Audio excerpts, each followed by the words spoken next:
7 দিন 10 দিনৰ ভিতৰত আমি প্ৰস্তুত হ'ব লাগিব যে আমি কোনটো সমষ্টিত কোন পাৰ্টিয়ে ইলেকশ্যন খেলিম। নমস্কাৰ দৰ্শকসকল, অন্য এটা ৰিয়েকশ্যন ভিডিঅ'ৰ মাজলৈ আপোনালোকক স্বাগতম জনাইছোঁ। আমি সকলোৱে জানো যে সিদিনা মাথো বিৰোধী ঐক্য গঠনৰ বাবে বিৰোধী দলসমূহৰ মাজত এখন সভা অনুষ্ঠিত হৈছিল। সেই সভাত অখিল গগৈয়ে লুৰিণজ্যোতি গগৈৰ বিয়াৰ প্ৰসংগ উত্থাপন কৰা ভিডিঅ' এটা ভাইৰেল হৈছিল, যিটো আমি সকলোৱে প্ৰত্যক্ষ কৰিছোঁ। সেই সভাখনৰ সন্দৰ্ভত মুখ্যমন্ত্ৰী ডক্টৰ হিমন্ত বিশ্ব শৰ্মাই কি কৈছিল অকণমান শুনি লওঁ আহক। অসমত যিটো জোটবন্ধন হৈছে এইটো বিয়া বাৰু দিন ঠিক কৰাৰ কাৰণে, সেইটো ইলেকশ্যনৰ কাৰণে হোৱা নাই। আৰু য'তে অখিল গগৈ থাকিব গাখীৰত নিমখ ঢালিবই। অখিল গগৈ য'ত থাকে ত'ত গাখীৰত নিমখ ঢালিবই।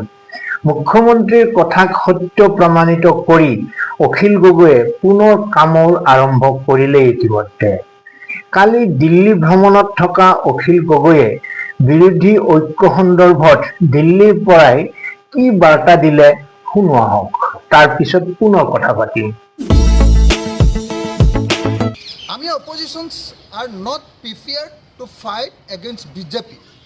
এতিয়ালৈকে যি ধৰণৰ প্ৰস্তুতি চলাব লাগিছিলে, যি ধৰণৰ ষ্ট্ৰেটেজি লগাব লাগিছিলে, যি ধৰণৰ লজিষ্টিক ছাপৰ্ট লগাব লাগিছিলে, যি ধৰণৰ আমি নেৰেটিভ বনাব লাগিছিলে আৰু অনবৰতে কাম কৰিব লাগিছিলে, সেইটো এতিয়ালৈকে আমাৰ প্ৰিপেয়াৰ কৰি থকা। গতিকে আমাৰ ওপৰত নিৰ্ভৰ কৰিব। বিৰোধী দলসমূহে যদি সঁচাকৈ ভালকৈ কাম কৰে তেতিয়াহ'লে বিজেপি অসমত হাৰিব, আৰু বিজেপিয়ে যদি বেছিকৈ কাম কৰে আৰু বিৰোধী দলবিলাকে যদি এতিয়ালৈকে থকা নিচিনাকৈ ৰৈ থাকে তেতিয়াহ'লে আমি হাৰিম। কথা সেইটোৱে, খোলাখুলি কথা। মানে 7 দিন 10 দিনৰ ভিতৰত আমি প্ৰস্তুত হ'ব লাগিব যে আমি কোনটো সমষ্টিত কোন পাৰ্টিয়ে ইলেকশ্যন খেলিম। ইলেকশ্যন খেলাৰ যিখিনি মানুহ তেওঁলোকে ফিল্ডত গৈ 24 ঘণ্টা কাম কৰিব লাগিব। ফিল্ডত কাম কৰিবৰ কাৰণে যিটো টীম বনাব লাগে, তাৰ যিটো মেকানিজম, মই ভিতৰৰ কথাখিনি আৰু নকওঁ, আপোনালোকে সকলোৱে জানে। সেই মেকানিজমটো তাত গঢ়ি উঠিব লাগিব। তাত ফিল্ড লেভেলত আমাৰ কোঅৰ্ডিনেশ্যন, অল পাৰ্টিৰ মাজত কোঅৰ্ডিনেশ্যন গঢ়ি উঠিব লাগিব।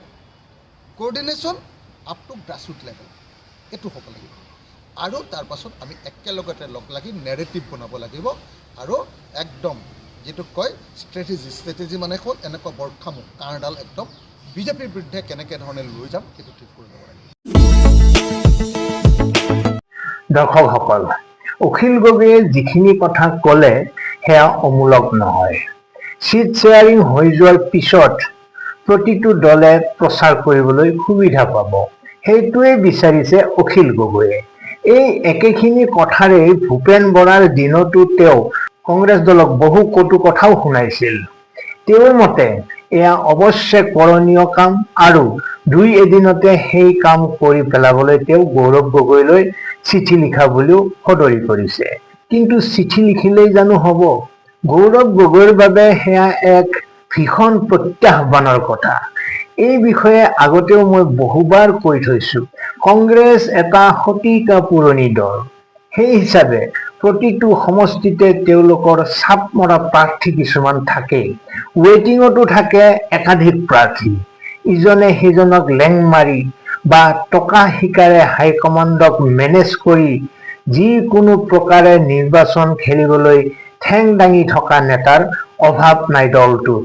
গতিকে এলায়েন্স কৰাৰ নামত যদি এটাও সমষ্টি কাৰোবাক এৰি দিবলগীয়া হয় তেন্তে কি হাহাকাৰৰ সৃষ্টি হ'ব, কি পৰিস্থিতিৰ সৃষ্টি হ'ব সেয়া সহজেই অনুমেয়।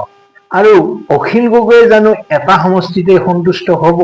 মুখ্যমন্ত্ৰীয়ে কেতিয়াবাই কৈ থৈছে যে তেওঁলোকৰ এখনেই পিঠা। বিগত দিনবিলাকত অখিল গগৈয়ে কংগ্ৰেছৰ ভোট বেংক বুলি পৰিচিত সমষ্টিবিলাকত কিদৰে আগ্ৰাসী প্ৰচাৰ চলাই আহিছে আমি সকলোৱে দেখি আহিছোঁ। গতিকে ইমান সহজে সেইবোৰ চিট জানো অখিল গগৈয়ে এৰি দিব? কথাটো নিশ্চয় বুজিছেই।